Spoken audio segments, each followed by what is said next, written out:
Animal Kingdom has taken top honours at the Sundance Film Festival in Utah. The crime drama won the World Cinema Grand Jury Prize.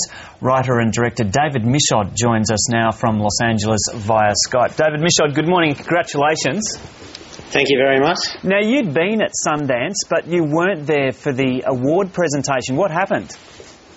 I don't know. I mean, we had a ticket booked, and I think it may have had something to do with fear of award ceremonies. You know, my presence jinxing the outcome. So it worked. Yeah, apparently. It means I should never go to an award ceremony again. Now, tell us about how you came up with the idea for Animal Kingdom. Well, basically, when I first moved to Melbourne from Sydney, I lived in Melbourne for about 10 years. I started reading some books, particularly ones by a guy named Tom Noble, who used to be the chief police reporter at The Age, and they were just these great books about crime in Melbourne in the 80s and early 90s. And almost as soon as I started reading these books, I started just building this big fictional story in my head. So how long has this been in the making then? I wrote it. I was writing it for about 9 or 10 years. It was actually the first script that I ever wrote by myself. And in the intervening years, I went off and did a number of other things. But this was a script that I kept returning to.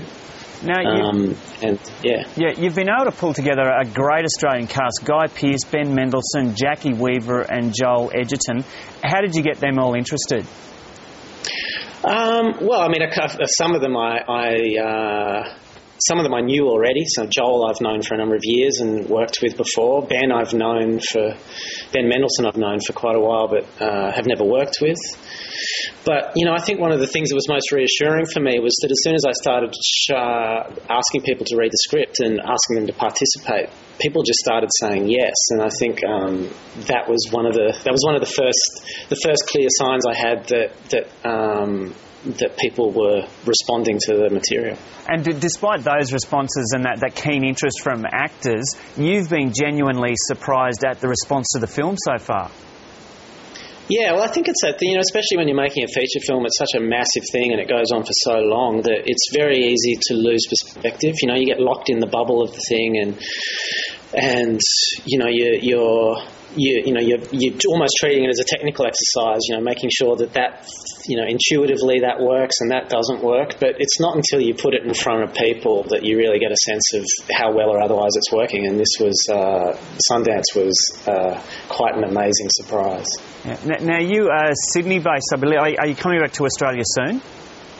Yeah, well, I'm coming back. I'm going to just hang out here for a few weeks, but I'm going to come back, I think, at the end of February because the movie opens May 6th, and I want to do whatever I can to make sure people go and see it. Now, this obviously isn't a bad effort for a debut feature film. Are you determined to stay Australian-based in the short term?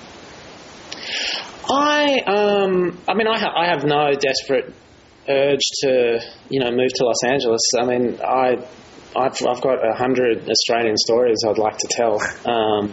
But, there's the realist in me also says that if I want to have a long and prosperous career, then some part of that's going to have to come from overseas. But, I'm just going to play it by ear, I think. You want to give us an idea of what some of those other stories are that you're thinking of telling? No. I honestly don't really know. They're so embryonic. But but there are hundreds of them. Yeah, they're just like little sperm swimming around. Now, when does Animal Kingdom open in Australia? May 6th. Okay, well, good luck with it, and thanks very much for talking to us this morning, David Michod, and congratulations once again. Thank you very much. Have a good day.